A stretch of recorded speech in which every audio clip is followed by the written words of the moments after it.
ถ้าพูดถึงว่าแบบเป็นนักสู้ที่สมบูรณ์แบบอะในอุดมคติพี่อะต้องมีรูปแบบที่แบบหลากหลายครับมีลูกพลิกแพลงครับพี่ตั้มเพื่อจะเอาชนะคู่ต่อสู้ทุกคนในเกมให้ได้ปลาหนึ่งตัวฉายาหนึ่งของเขาเนี่ยคือราชาสีเงินนักตกปลาเขานิยามกันเนี่ยเป็นนักสู้ที่สมบูรณ์แบบเอ้าโดนทุกครั้งที่ปลาตัวนี้ติดเบ็ดเนี่ย70%หลุดมันไม่ใช่แค่มันไม่ใช่แค่แรงเยอะว้ายความสามารถในการกระโดดของเขาสามารถดีดตัวได้สูงเกิน3 เมตรซึ่งเขาใช้นิยามคำว่าถ้าจะเข้าเฝ้าพระองค์เนี่ยเราต้องก้มคำนับเอาโดน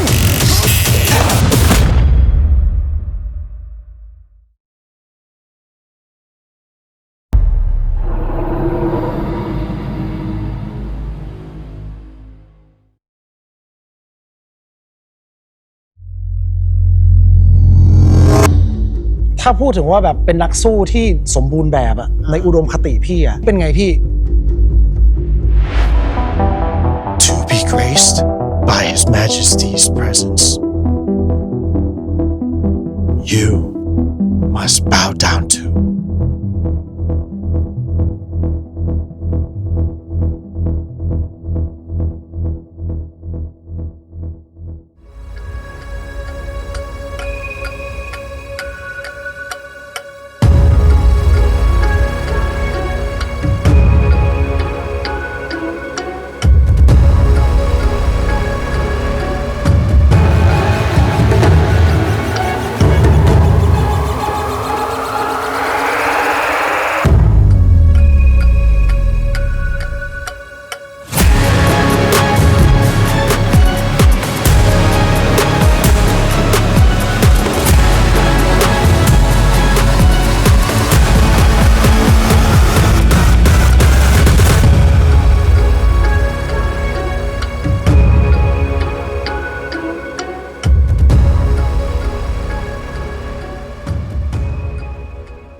แล้วเป็นไงพี่โอ้สบายดีคิดถึงไม่ได้เจอนานครับโอ้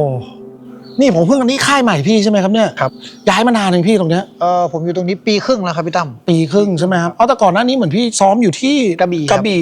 คือพี่เป็นคนกระบี่ผมเป็นคนพัทลุงครับแต่ว่ามีพี่ที่รู้จักอยู่ทำค่ายมวยอยู่ที่กระบี่ต่อยมวยตั้งแต่เด็กแล้วพี่ตั้มตั้งแต่5 ขวบก็ซ้อมอยู่ที่บ้านผมมีค่ายมวยพ่อเป็นเจ้าของค่ายเองที่พัทลุงใช่ครับแล้วก็ผมมาอยู่กรุงเทพตั้งแต่18ก็คือมาซ้อมมวยอยู่ในกรุงเทพนี่แหละครับแล้วก็จุดเปลี่ยนจริงๆก็ตอนมาอยู่กับพี่บัวขาวตอนอายุประมาณ23-24อะไรเงี้ยครับแล้วก็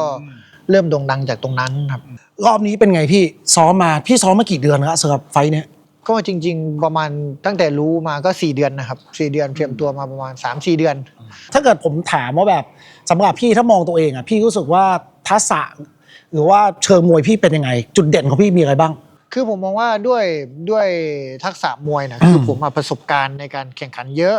ผมตั้งแต่แบบ6 ขวบตอนนี้ผมก็3-4แล้วเราเจอแบบคนเก่งๆมาเยอะเรารู้จักพลิกแพลงจากสถานการณ์จริงที่แบบเราเจอมากับตัวครับทีเนี้ยในเชิงมวยมวยมันก็เหมือนกีฬาทั่วๆไปคือเราไม่สามารถบอกได้ว่าเราจะชกแบบไหนในฟอร์มในครั้งนั้นเราต้องเบสออนคู่ต่อสู้เราต้องปรับอะแดปเพื่อจะเอาชนะคู่ต่อสู้คนนั้นๆทีนี้เราไม่สามารถเป็นแบบเดิมได้ตลอดผมว่าผมเป็นนักมวยที่แบบเก่งในด้านนั้นมากกว่าในการปรับเปลี่ยนรูปแบบในการต่อสู้ครับการปรับตัวอาวุธหลากหลายมันไม่จำเจมันมีครบเครื่องว่างั้นแหละใช่ครับใช่ งั้นถ้าผมถามพี่อย่างเงี้ยพี่ว่าถ้าพูดถึงว่าแบบเป็นนักสู้ที่สมบูรณ์แบบอะในอุดมคติพี่อะคือคนที่สามารถปรับตัวได้อย่างนี้ไหมคนที่อาวุธเยอะ จริง ใช่ห ๆ รื ผ อ ม เปล่า ว่าต้องมีส่วนนี้อยู่ในนั้นครับต้องมีแบบ ใช่ไหม ต้องมีรูปแบบที่แบบหลากหลายครับเพราะว่าในเกมกีฬาถ้าเราเหมือนเราเก่งอย่างเดียวอย่างใดอย่างหนึ่งอ่ะเราเก่งมากๆก็จริง แต่ว่าวันหนึ่งอ่ะคู่ต่อสู้ก็จะรู้ว่าเราเก่งอย่างเงี้ยเขาก็จะเตรียมตัวมารับมือกับจุดที่เราเก่งที่สุด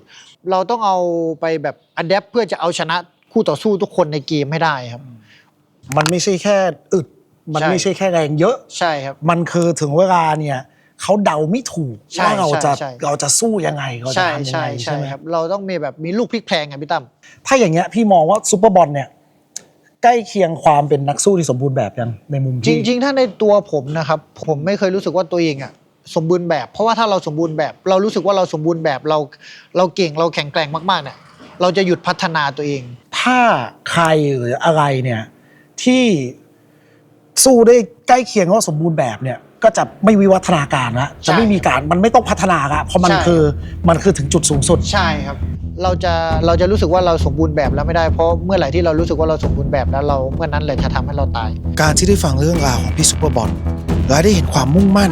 ในการเตรียมตัวสำหรับไฟท์ที่จะพัฒนาเขาสู่การเป็นนักสู้ที่สมบูรณ์แบบทำให้ผมนึกถึงการประจนภัยของผมเองหลายปีที่แล้วที่ผมได้บินข้ามโลกกว่า 36 ชั่วโมง ไปสู่ประเทศโคสตาริกาเพื่อทำความรู้จักกับธรรมชาติและวัตถุดิบของประเทศโคสตาริกาให้มากขึ้น ผมได้ขอให้ไกด์ของผมคุณรอนโกโบให้พาผมไปดูตลาดสดในตัวเมืองซานโฮเซเขาว่ากันว่าของที่มีขายที่นี่มีความคล้ายบ้านเรามากๆ แต่ก็มีความแตกต่างอย่างสิ้นเชิง มาหลังจากเดินทางมากว่า ต้องบอกว่าข้ามโลกมาเกือบ20 ชั่วโมง ในที่สุดเราก็ถึงแล้วนะครับ กับประเทศโคสตาริกาโอเค ตรงนี้นะครับเราอยู่ที่เมืองหลวงของโคสตาริกานั่นก็คือซานโฮเซก่อนที่เราจะไปทำภารกิจ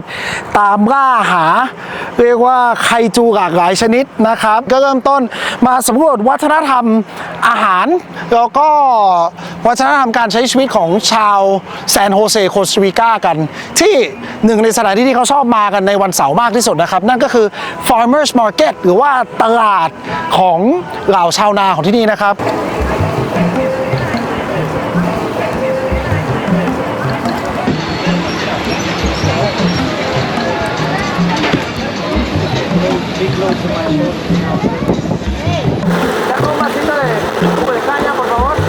Many of the local drinks over there. Así que gracias a usted, amigo. Muy amable.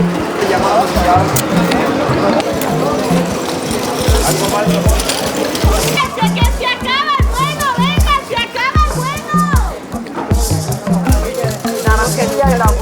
โอเค La fruta del amor, que es como la granadilla. Muchas gracias, que me necesita ni pago fruit.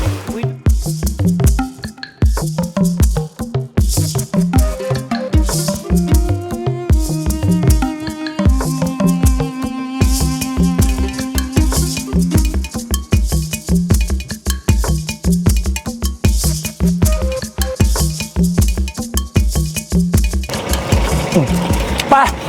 ตอนเนี้ยเริ่มหิวจริงจังฮะมูฟไปที่ร้านที่จะลองทานอาหารโลคอลท้องถิ่นของโคสตาริกานะครับสำหรับข้าวเช้าเราไป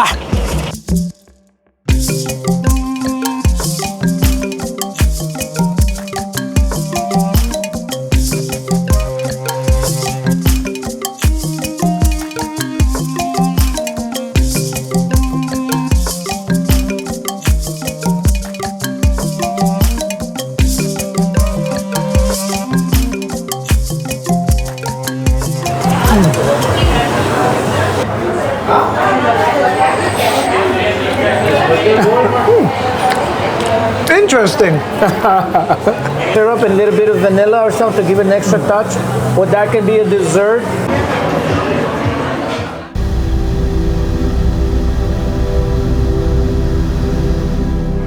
และผมได้มีโอกาสได้ไปเยี่ยมศูนย์วิจัยและฟาร์มกาแฟของแบรนด์ยักษ์ใหญ่อย่าง Starbucks ซึ่งเขาเชื่อว่ากาแฟของโคสตาริกามีคุณภาพสูงระดับโลก เพราะธรรมชาติที่นี่อุดมสมบูรณ์มากๆครับ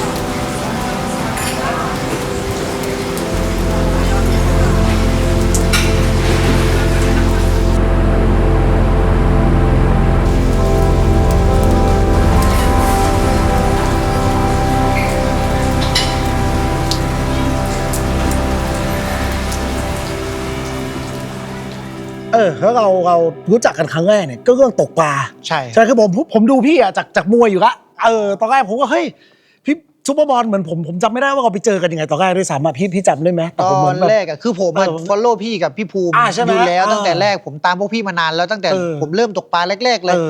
อย่างเงี้ยแปลว่าพี่เองก็เป็นคนที่ชอบตกปลามานานแล้ว ใช่ครับใช่ผมตกปลามาสักพัก ตั้งแต่เด็กเลยไหมครับ ยิ่งเด็กๆอะมันจะเป็นแบบตกปลาแบบอารมณ์บ้านนอกอะพี่ อ่า แบบเหมือนแบบเราไปต ค ก รับ ปลาคันไม้ไผ่กับเพื่อนอะไรเงี้ยค ครั รั บบ ครับ แล้วก็พอมาอยู่กรุงเทพแบบตั้งแต่18อะมปลายไม่ได้ยุ่งกับมันเลย มาช่วงหนึ่งที่ผมไปใต้บ่อยๆ ผมมาไปค่ายมวย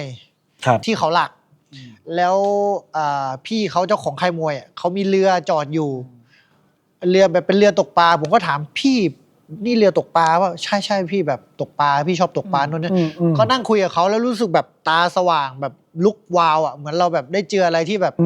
เราอยากทำอ่ะพี่ก็ถามเขาถามเสร็จแล้ว นั่งคุยกับเขาไม่กี่ชั่วโมง แล้วผมก็บอกว่าผมอยากไปตกปลาพี่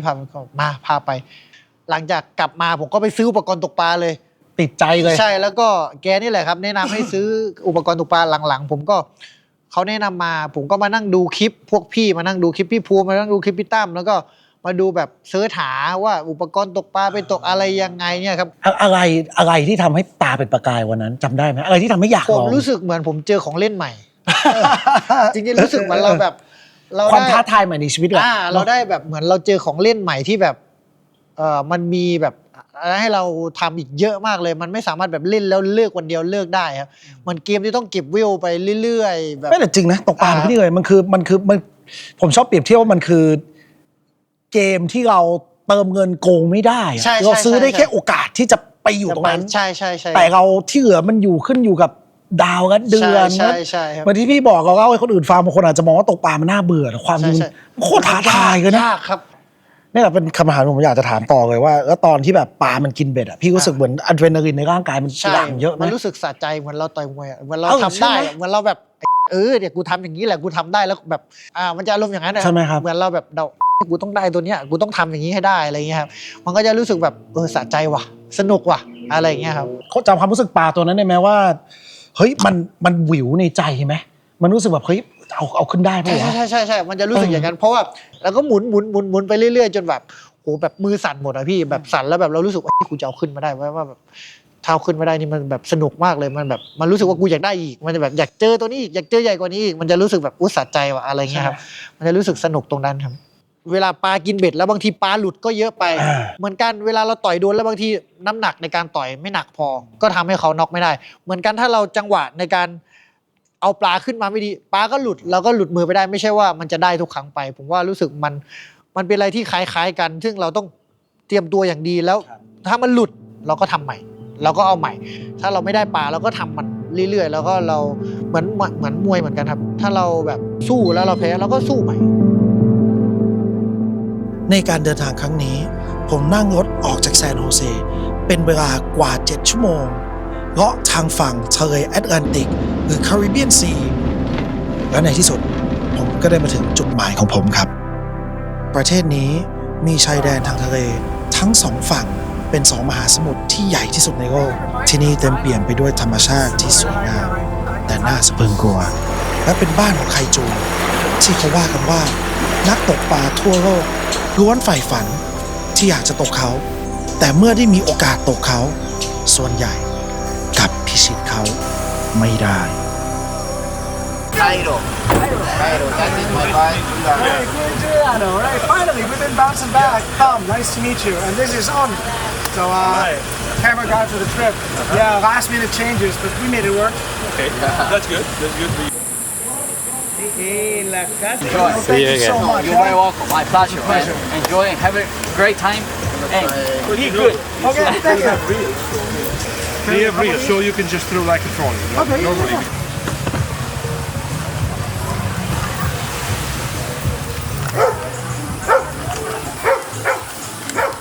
ที่ที่เราจะไปพักกันเนี่ยมันจะเป็นเรียกว่าเขตอุทยานนะครับ แต่เขาให้เป็นสถานที่ท่องเที่ยว แต่ก็ห้ามเอาสัตว์เลี้ยงเข้าไป ห้ามทิ้งขยะ ห้ามเก็บจับดอกไม้ ห้ามดื่มแอลกอฮอล์ถ้าไม่นับในตัวรีสอร์ทที่เราจะพักนะครับ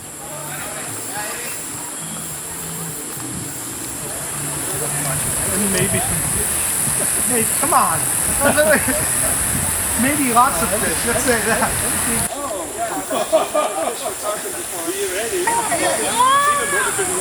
Maybe tomorrow morning when I'll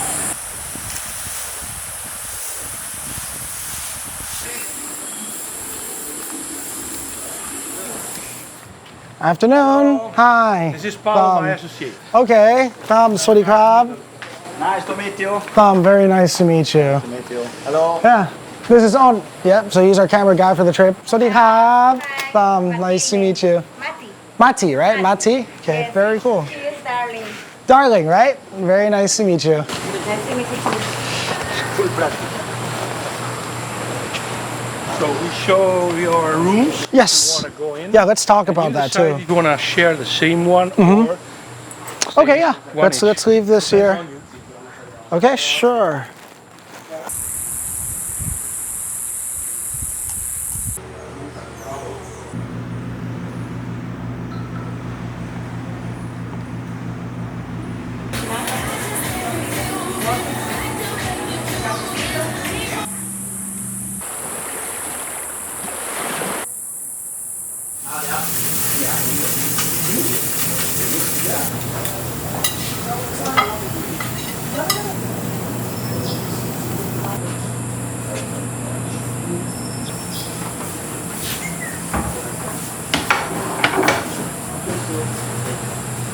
มาฮะมื้อแรกที่ทาร์บอนวิวนะครับก็ถือว่า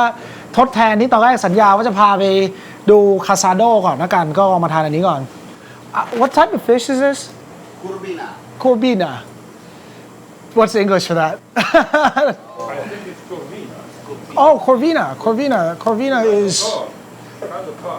Okay. โอ้โหเนื้อนิ่มมาก This is local? โอ้โห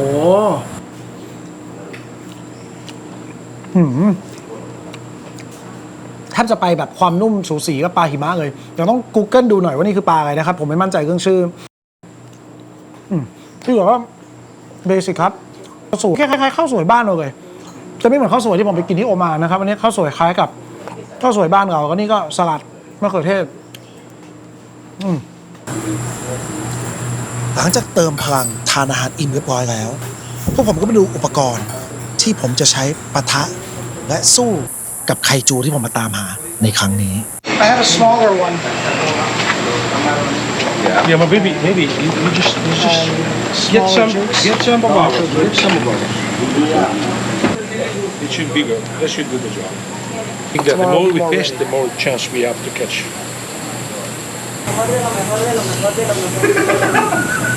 You wanna leave this swiftly for jack? Did the jack? I don't know. For jack? Any small jack now? ลุยครับ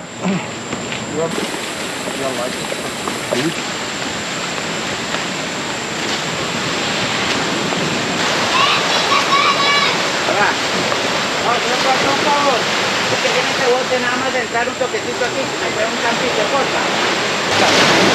And it's also on my opinion. Like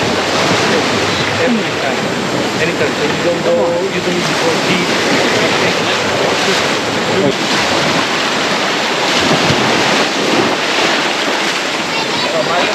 Okay. Yeah, the only Ya. ¿Qué más? Pues, eso te lo puede poner en cámara. Oh, so it's just the two of us, right? Okay, see you.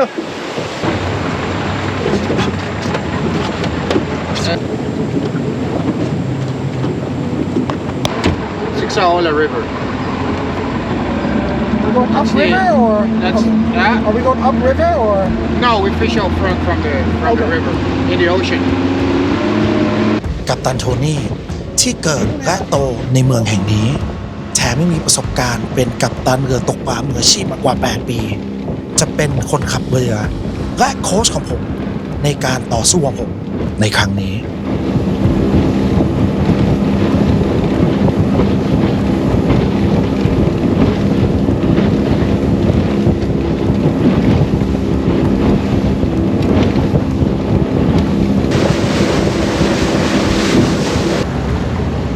Right, you can hold your rod and start this game. Alrighty.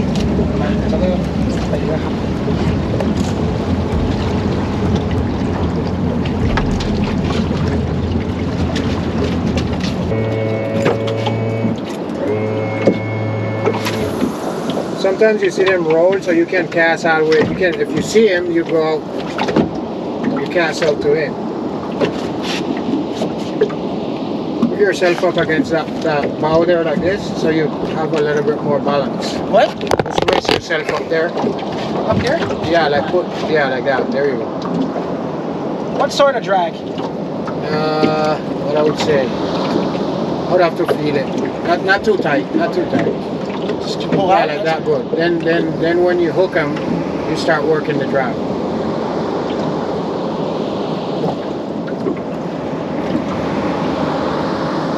โอเคครับตอนนี้เราก็ถึงหมายแรกของเรานะครับตรงเนี้ยจุดที่เราอยู่เนี่ยเป็นเรียกว่าเส้นผ่ากลางระหว่างชายแดนปานามาและโคสตาริกาเลยนะครับเพราะว่าแม่น้ำอันนี้คือจุดแบ่งแยกพอดีนะครับตรงนี้เนี่ยตรงปากอ่าวไหลออกมาคือจุดที่ราชาสีเงินของเราเนี่ยชอบล่าเหยื่อมากที่สุดนะครับว่าชอบหาอาหารมากที่สุดซึ่งเมื่อวานเนี่ยเป็นวันที่ฝนเพิ่งตกหนักและ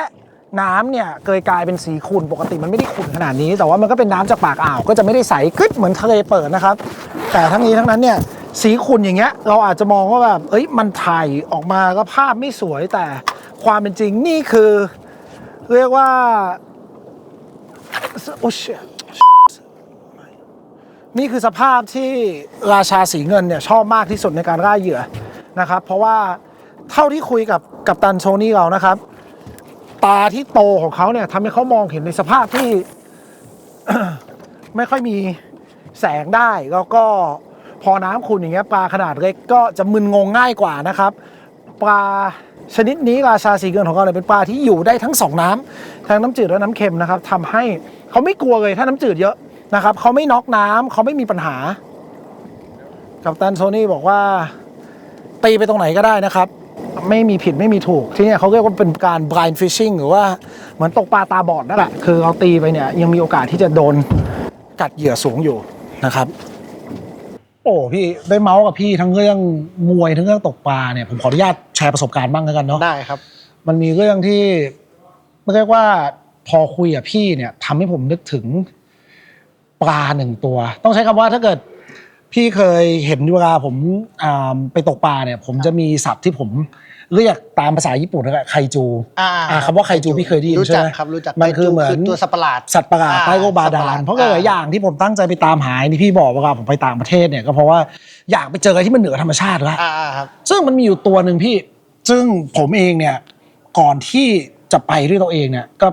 อ่านหนังสืออ่านตำราก็ฟังเรื่องราวมาเนี่ยเป็นปลาที่นักตกปลาเขานิยามกันเนี่ยทางฝั่งตะวันตกเพราะเป็นปลาที่สายพันธุ์เนี้ยต้องบอกว่าญาติของเขาที่อยู่บ้านเราอ่ะเป็นหน้าตาเหมือนพี่เคยได้ยินปลาตาเหลือกไหมมันจะหน้าตาเหมือนปลาทูตัวแค่นี้เคยเห็นเวลาพี่ตั้งเป็นตกแต่ว่ามันจะไม่น่าจะเหมือนกันแต่ว่าแบบคล้ายๆกันป่ะครับมันจะเป็นปลาตัวเล็กๆเลยพี่แต่ทางฝั่งตะวันตกเนี่ยเขามีญาติคือในโลกนี้เขาจะมีอยู่แค่2 สายพันธุ์ที่อยู่ฝั่งนู้นเนี่ยฝั่งอเมริกากลางอเมริกาใต้เนี่ยเป็นหนึ่งในปลาที่เขาบอกว่าเปรียบเปยได้ว่าเป็นนักสู้ที่สมบูรณ์แบบครับซึ่งเนี่ยแหละพอมีศัพท์นี้มาเนี่ยเขาบอกว่ามีสแตทมาเนี่ยอยู่ในช่วงหนึ่งที่ทุกครั้งที่ปลาตัวนี้ติดเบ็ดเนี่ย70%หลุดนักตกปลาเนี่ยจะเป็นฝ่ายแพ้30%จะถึงได้ตัวมาน้อยมากเขาบอกว่าอาวุธมันครบเครื่องมากๆแล้วกลับไปคำพูดที่พี่บอลบอกว่านักสู้ที่สมบูรณ์แบบเนี่ยก็คือเหมือนคนที่อาจจะปรับตัวครบเครื่องเนี่ยก็ไม่ต้องวิวัฒนาการแล้วปลาตัวเนี้ยนักวิทยาศาสตร์เคยดูข้อมูลกลับไปเขาอยู่ในโลกนี้มากว่า120 ล้านปีแต่เขามาวิวัฒนาการเมื่อ12 ล้านปีที่แล้วแล้วหลังจากนั้นเนี่ยไม่เปลี่ยนละครับก็เลยกลายเป็นปลาที่หลายคนมองว่าแบบเฮ้ยมันคือ Apex Predator มันคือสูงสุดในห่วงโซ่อาหารของเขาซึ่งไม่มีการเปลี่ยนแปลงละแต่ผมว่าที่มันน่าสนใจเนี่ยก็ตรงที่ว่าความสามารถของเขาที่ทำให้เขาปรับตัวในธรรมชาติได้กลับมามีประโยชน์เวลาเขาสู้เบ็ดกับนักตกปลานะฮะเลยเป็นเหตุผลที่ผมเองอยากเดินทางไปเจอสักครั้งในชีวิตก็อยากมาแชร์ให้พี่ฟังเริ่มอยากเห็นตัวปลาแล้วครับเริ่มอยากรู้ว่าปลาตัวนี้คือตัวไหนแล้วครับอยากรู้อยากรู้เลยพี่ตั้มเกิดมานี่คืออยากรู้เลยอยากเห็นเลยว่าเขาแบบมีความสามารถยังไงหน้าตาเป็นยังไงแล้วเขาอยู่แบบ ที่ไหนอะไรเงี้ยครับครับ ชื่อเล่นเขาอะต้องบอกว่าชื่อสามัญที่เรียกกันเนี่ยคือแอตแลนติกทาปอน ครับ ไม่รู้พี่จะเคยได้ยินไหม ไม่น่าครับ อีกฉายาหนึ่งของเขาเนี่ย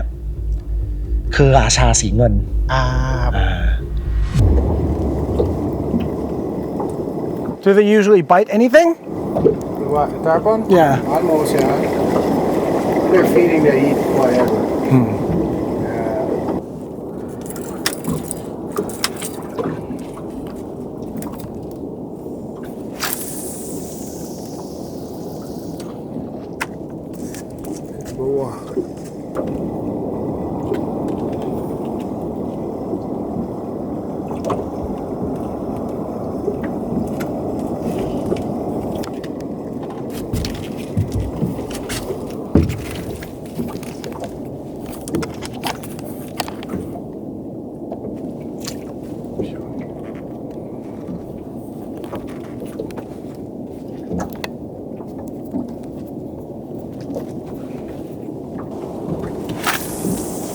So a little deeper is better?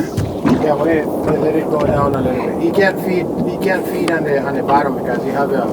hole like this. Right. So he feed like middle water.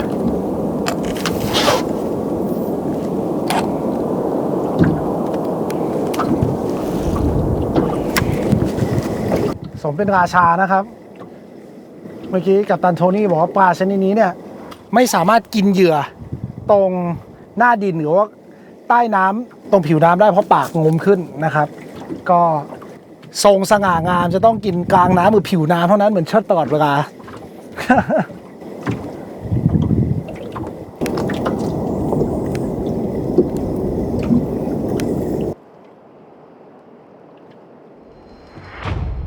เอาโดนฟิชอน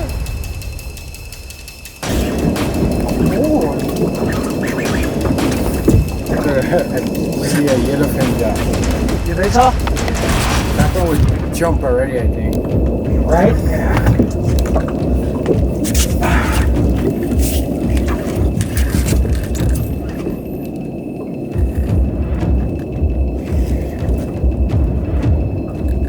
โดนแล้วนะครับปลาตัวแรกของเรา แต่ด้วยพฤติกรรมอาจจะยังไม่ใช่ปลาที่เราตามหา แต่ตอนนี้มีแอคชั่นให้ดูก่อนก็ดีครับ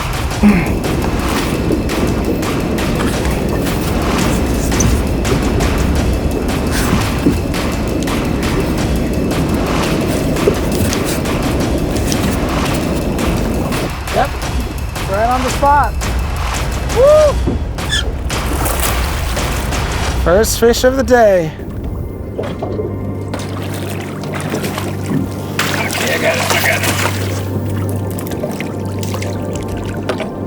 I'll put the rod out to help you. ปลาตัวแรกของทริปนี้ของผม นี่นะครับเป็นแจ็คนะครับก็เป็นหนึ่งในตระกูลพวกใกล้ๆพวกทราวารีนั่นแหละก็กระมงบ้านเราแต่ว่าเอกลักษณ์เขาเนี่ยจะมีครีบสีเหลืองอย่างที่เห็นนะครับอันนี้ก็เป็นสิ่งที่จะแตกต่างจากกระมงแถวบ้านเราอันนี้ผมจะเห็นแถวทะเลฝั่งแอตแลนติกเนี่ยเยอะนะครับเดี๋ยวรีบปล่อยเขาดีกว่านะครับยังไม่ใช่เป้าหมายที่เราตามหา Do you guys eat these normally? Yeah ตัวนี้เขากินกันนะครับแต่ว่าปลาตัวแรกของวันถือว่าอุ่นเครื่องแล้วกันสวยงามครับAlright, thank you, Tony. ปลาครับปลาตัวแรกปล่อยดีกว่านะครับ เจอกันครับ บ๊ายบายอ้าวอย่างน้อยมีปลาละแต่ยังไม่ใช่ราชาสีเงินลุยกันต่อครับ คือต้องบอกครับว่าที่เขาได้ชื่อนี้มาเนี่ยเพราะว่าหนึ่งดังชื่อเลยคือตัวเขาสีเงิน เปรียบเทียบพี่เห็นภาพเนี่ยเขาจะเป็นปลาที่มีเกล็ดตัวเงินมีความจะเรียกว่าคล้ายปลาทูหรือปลาหางเขียวบ้านเราก็ได้แต่แน่นอนอย่างที่ผมบอกปลาทูปลาหางเขียวปลาตาเหลือกเขาตัวขนาดนี้แต่เจ้าตัวเนี้ยใหญ่ที่สุดในตระกูลเขาสามารถโตได้กว่า100กิโลกรัมใหญ่มากเลยครับดังนั้นเนี่ยพอเป็น100กิโลเนี่ยเรื่องน้ำหนักไม่ต้องพูดถึงนอกเหนือจากนั้นเนี่ยเขาเป็นปลาที่อยู่ได้2น้ำอยู่น้ำจืดเข้าไปในแม่น้ำก็ได้ปล่อยใช่แล้วออกมายันปากอ่าวก็ได้ซึ่งสถานที่ที่ผมตัดสินใจที่จะไปตามหาเขาเนี่ยประเทศคอสตาริกาเนี่ยก็เป็นอีกประเทศที่ทะเลฝั่งแอตแลนติกเนี่ยที่เขาอยู่เนี่ยที่ขึ้นชื่อเนี่ยเป็นต้องบอกว่าตัวคอสตาริกาเองก็เป็นประเทศที่ห่างไกลที่อื่นและอุดมสมบูรณ์มาก แล้วการที่จะเข้าไปหาตัวเนี้ยบอกเลยว่าไม่ง่ายคือความจริงเขามีอยู่หลายที่แต่ที่จะมีโอกาสเจอเขาแบบเนี้ยที่เนี่ยขึ้นชื่อที่สุดที่พักที่ไปเนี่ยเขาตั้งชื่อตามปลาตัวนี้เลยชื่อว่าทาปอนวิวครับ ตาพอนวิวครับ อันเนี้ยผมแค่จะเดินทางนะครับผมบินจากไทยเนี่ยต้องไปลงที่แคนาดาซึ่งอันนี้ก็คือไทยไป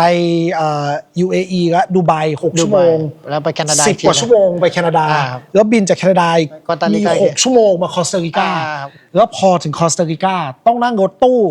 อีกครึ่งวันอ่ะเกือบ10 ชั่วโมง 10 ชั่วโมง จากเมืองหลวงของเขาอ่ะแซน เดิ โฮ น เซ ทางเกิน2 วันนะครับ ใช่ครับ 2 วันประมาณ2 วันพอดีอ่ะ โอ้โหงั้นเนี่ยพอพี่พูดถึงธรรมชาตินะที่พักของเราอ่ะมันอยู่ในอุทยานแห่งชาติที่เป็นป่า ครับ ในป่าเขาห้ามทำร้ายอะไรเลยก็เลยอุดมสมบูรณ์หมด แต่ตรงทะเลตัวนั้นอ่ะเราไปตกปลาได้ แล้วก็เป็นที่อาศัยอยู่ของเจ้าปลาตัวเนี้ย ครับ ฮะ พูดซะอยากไปด้วยเลยครับ ใช่ไหม อยากไปด้วยเลยครับอยากไปด้วยมากๆเลย ซึ่งพอผมไปถึงที่นั่นอ่ะพี่แล้วพอได้เริ่มตกปลาเนี่ยในระยะเวลาไม่นานที่ได้เจอผมเริ่มเข้าใจแล้วว่าทำไมถึงเขาให้ชื่อเจ้าตัวเนี้ยว่านักสู้ที่สมบูรณ์แบบหนึ่งอย่างที่บอกขนาดที่ใหญ่เนี่ยทำให้เขามีแรงอยู่แล้ว ครับ แต่ตรงนั้นเนี่ยที่มันน่าประหลาดใจมากคือทะเลตรงนั้นอ่ะเป็นโคลนหมดเลย มันเป็นน้ำสีขุ่นน้ำสีเข้มซึ่งปลาหลายๆตัวที่ผมเจอที่นั่นเนี่ยอย่างเช่นมันมีตัวหนึงคล้ายๆกระมงบ้านเขาชื่อคาราเรแจ็คเนี่ย ครับ พออยู่ตรงนั้นอ่ะพละกำลังอ่ะกลับสู้ที่อื่นไม่ได้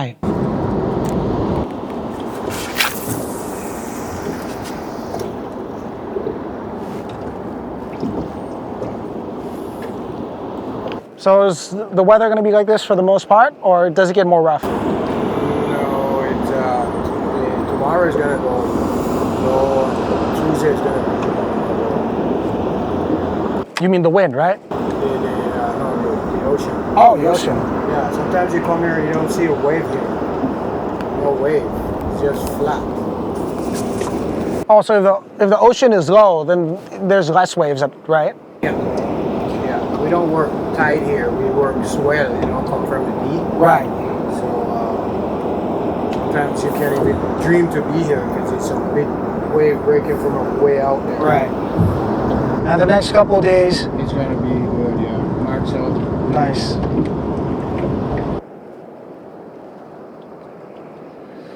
เมื่อกี้สนทนากับพี่กัปตันโทนี่เรานะครับ ก็ได้ความรู้มาที่แปลกเพราะว่าปกติใครตกปลาทะเลอย่างผมเนี่ยถ้าเกิดเป็นที่บ้านเราเนี่ยเราจะใช้การดูว่าวันนั้นลมแรงขนาดไหนคลื่นโตขนาดไหนจากนั่นแหละตามชื่อก็บอกเลยลมนะครับเวลาเราดูลมเนี่ยถ้าเกิดลมน็อตมันสูง12น็อตขึ้นไปแล้วเนี่ย15น็อตเท่าไหร่ก็ตามแต่เนี่ยพอเราเห็นลมขึ้นสูงเนี่ยแปลว่าคลื่นจะโตแต่ที่เนี่ยไม่เหมือนกันด้วยความที่เราตกออกมาจากปากอ่าวนิดเดียวครับเราจะดูเรื่องของ swell จะเหมือนเดิ่งที่มาจากทะเลด้านนอกนะครับซึ่งตรงนี้เนี่ยเขา how do you guys forecast swell is there a swell forecast We look up on the forecast there, magic seaweed. oh okay ที่นี่เขาจะมีตัววัดเหมือน swell นะครับอันนี้ผมขอไปดูคำแปลเป๊ะๆภาษาไทยไม่มั่นใจอาจจะเป็นเดิ่งหรืออาจจะเป็นลมกระชากแต่ผมคิดว่าคือเดิ่งนะครับคือตัวคลื่นนั่นแหละที่เข้ามาจากข้างนอกซึ่งตรงนี้เนี่ยถ้าเดิ่งสูงเนี่ยต่อให้ไม่มีลมก็อยู่ไม่ได้มันจะขึ้นลงอย่างนี้แต่ถ้าต่อให้มีลมถ้าไม่มีเดิ่งเขาก็ตกปลาได้แล้วก็พี่โทนี่ก็บอกว่าเนี่ยเรียกว่ารายละเอียดต่างๆที่จะทำให้เราได้เจอกับราชาสีเงินเนี่ยค่อนข้างเป็นใจตามทฤษฎีเพราะว่า1ฝนเพิ่งหยุดตกราชาสีเงินเป็นไคจูที่ชอบหาเหยื่อในน้ำที่กร่อยและมีความขุ่นสูงเพราะเขามีเอกลักษณ์ตาขนาดใหญ่ที่มองได้เปรียบชาวบ้านนะครับ2อีกประมาณ3วันเนี่ยก็คือคลื่นควรจะเรียบสนิทเลยนะครับคิดว่าแทบจะเหมือนจะเป็นกระจกเลยตื่นเต้นครับอยากเจอสักครั้งในชีวิต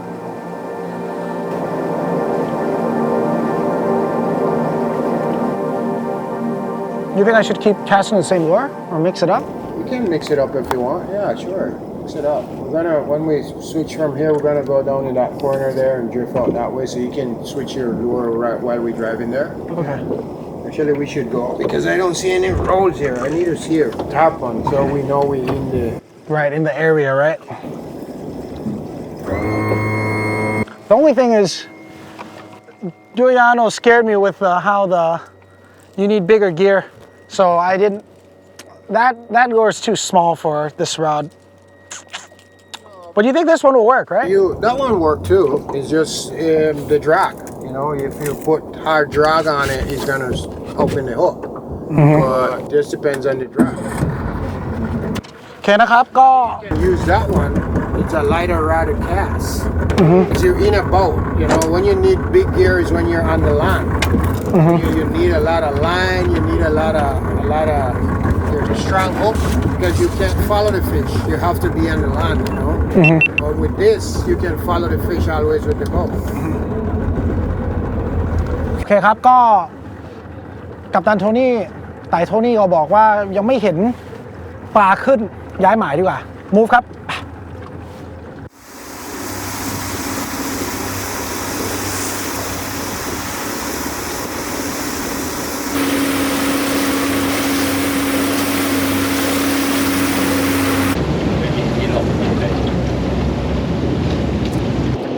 So this- I roll over there. Yeah, but keep going this way. Keep going. I'm gonna say this shot's gonna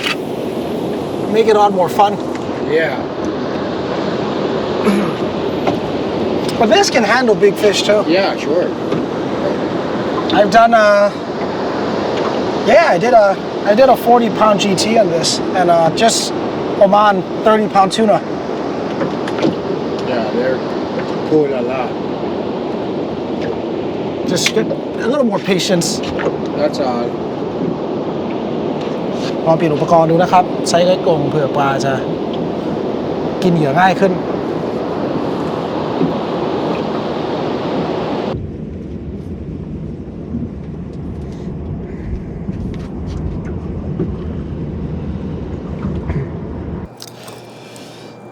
โอเคครับไต่ส่งสัญญาณนะว่ารอยสุดท้ายแล้ววันนี้ต้องกลับเข้าฝั่งนะครับ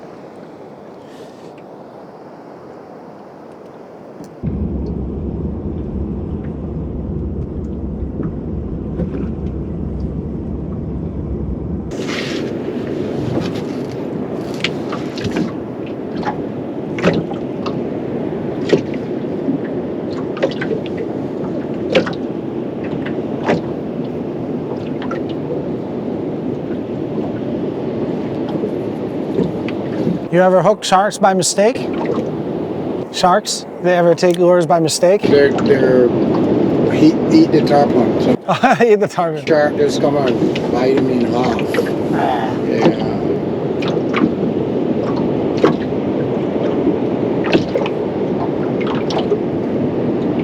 But sometimes they bite the lures. They see like a little fish and they eat it. Yeah.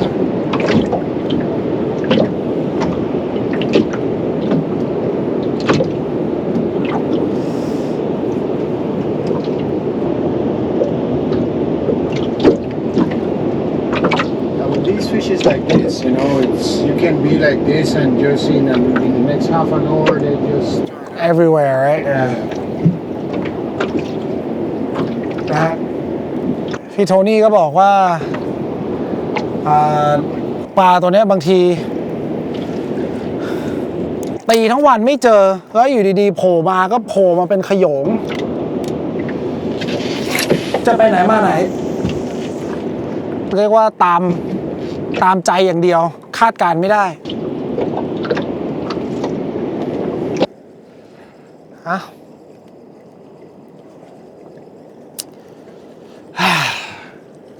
Tomorrow I'll see ya alright ครับผู้ชายคำไหนคำนั้น last cast ก็ last cast go yeah โอเคครับก็ยังไม่ใช่วันของเรากลับเข้าฝั่งวางแผนใหม่ลุยพรุ่งนี้ต่อครับ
way we get double efficiency. Let me get some bait and then we. Yeah, sure. I'll rig up. I haven't even rigged up.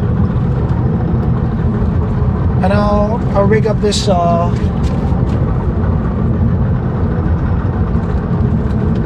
rig up this hook for you as well. I think this one's a better hook. That's why it stayed on. Yeah, this one is.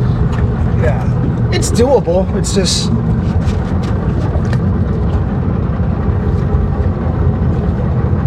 ไม่มีอะไรหรอกเก็บไปเรื่อย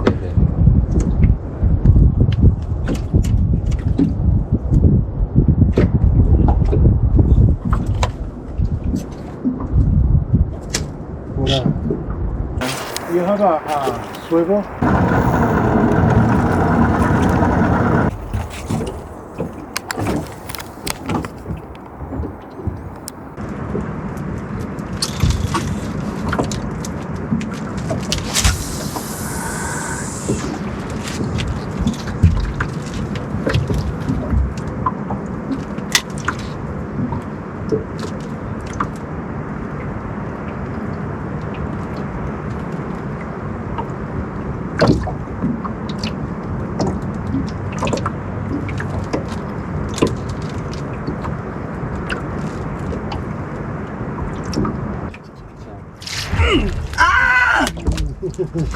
What? Right by the boat? We do. I even gave it a very strong whack, but Yeah, he didn't have the. yeah, he didn't have the hook in his mouth.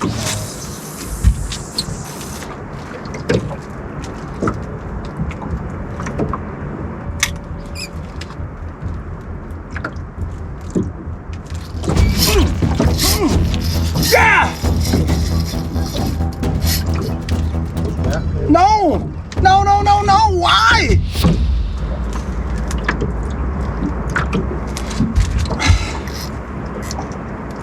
Alright, I'm setting up the brakes a bit more. I gave that a very strong whack.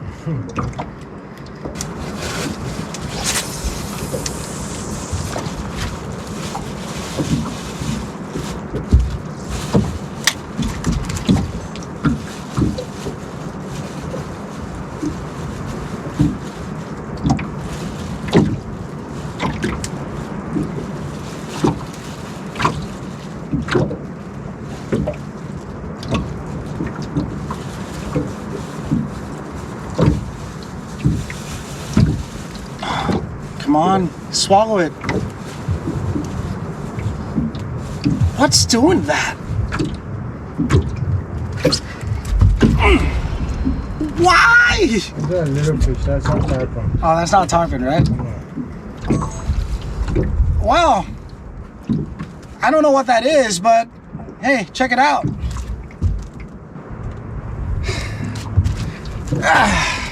Bye-bye, gumworm. Tire, for sure. Yeah, try this, okay?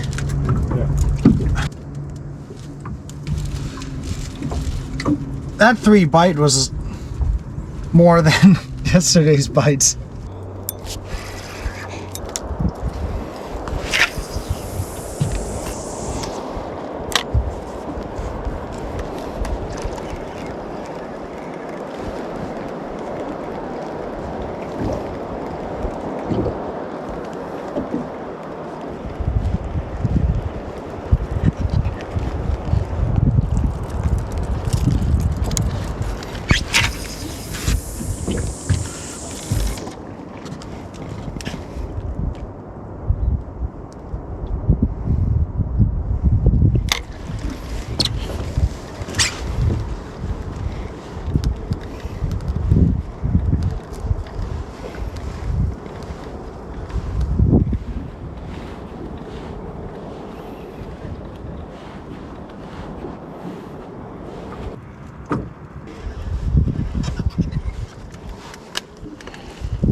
You with the hook. Put it away. Yeah. Because with like GTs, it helps to fish in pairs because the popper brings their attention, but they don't bite the poppers. They come after it and then they bite the stick bait. So one person on the popper, one person on the stick bait. Most of the time, it's like the popper's doing the stick bait a favor. ครับ เดี๋ยวลองเปลี่ยนเหยื่อหน่อยดีกว่า เดี๋ยวเราลองเอาเหยื่อป๊อปตัวเล็กนะครับ มาลองเล่นดู ปกติปลาสายพันธุ์นี้ไม่ค่อยจะสนใจเหยื่อผิวน้ำสักเท่าไหร่ แต่พี่โทนี่ก็บอกว่าก็เคยนะที่เห็นจังหวะที่เขาเล่นผิวน้ำไล่เหยื่อตรงผิวน้ำเยอะๆเนี่ยตามขึ้นมาตามเสียงป๊อปขึ้นมาเหมือนกัน อันนี้จะเป็นเหยื่อที่เขาเรียกป๊อปเปอร์เพราะว่าเราจะกระแทกจากผิวน้ำก็ทำให้มีเสียงป๊อปป๊อปป๊อปไปตลอดทางนะครับก็สำหรับปลาก็เหยื่อชนิดมันดูเหมือนปลาบินบาดเจ็บอยู่ตรงผิวน้ำก็เดี๋ยวลองดู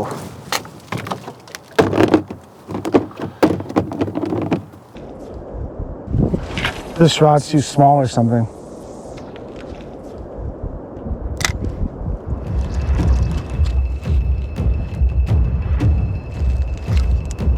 Ow, Don!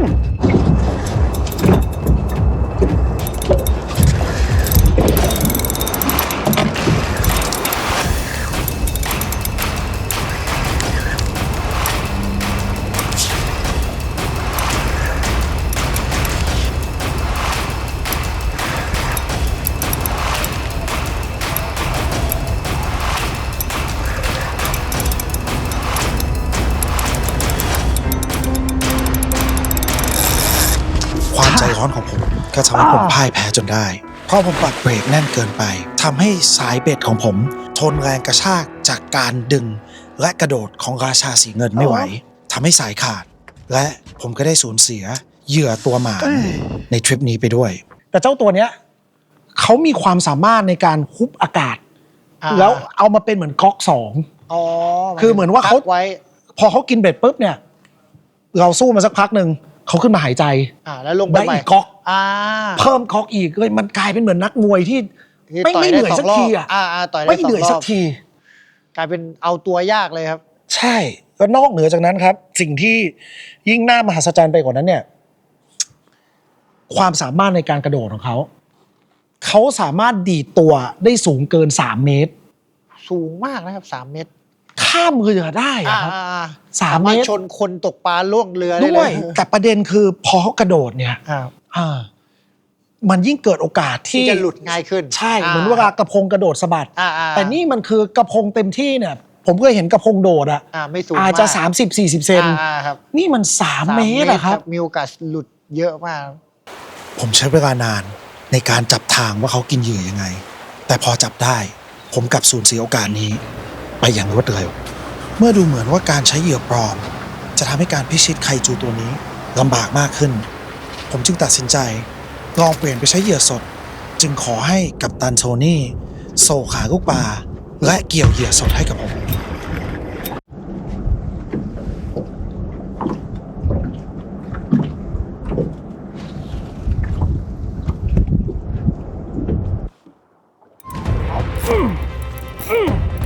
อ้าวโดนแล้วฟิชอน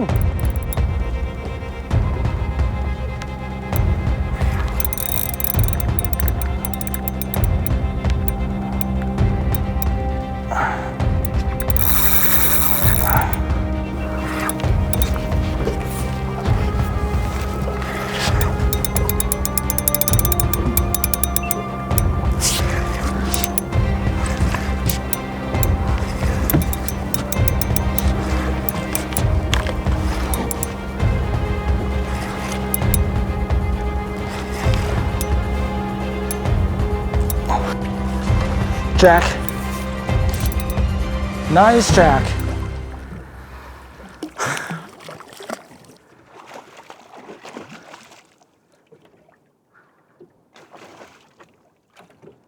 You want my boga?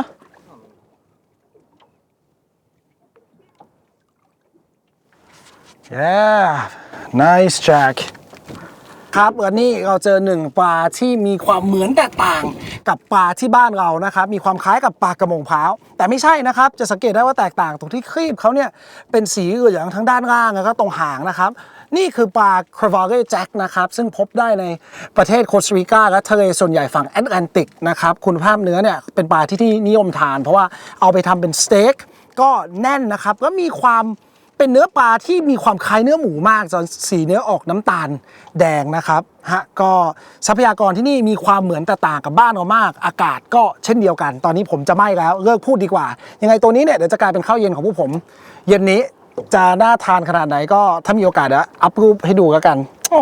สวยงามสีเขาสวยมากสุดยอดครับ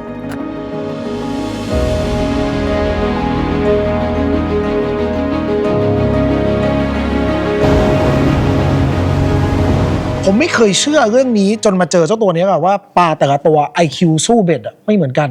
ครับ เพราะว่าเหมือนเขารู้ด้วยซ้ำว่าใบพัดเรืออยู่ฝั่งนี้เขาวนไปซ้ายเขาวนไปขวามีซิกแซกสักพักกระโดดสะบัดกระโดดสะบัดจนเนี่ยอันนี้ผมต้องให้เครดิตว่ามันมีฝรั่งไปเขียนบทความแต่พอแปลเป็นไทยผมว่ามันเท่มากคือมันกลายเป็นว่าในการแก้เกมผมต้องไปคิดเหมือนท่าไม้ตายขึ้นมาอันนึงซึ่งเขาใช้นิยามคำว่าถ้าแปลเป็นไทยนะก็คือเหมือนว่าเขาคือราชาสีเงินใช่ไหมครับถ้าจะเข้าเฝ้าพระองค์เนี่ยเราต้องก้มคำนับ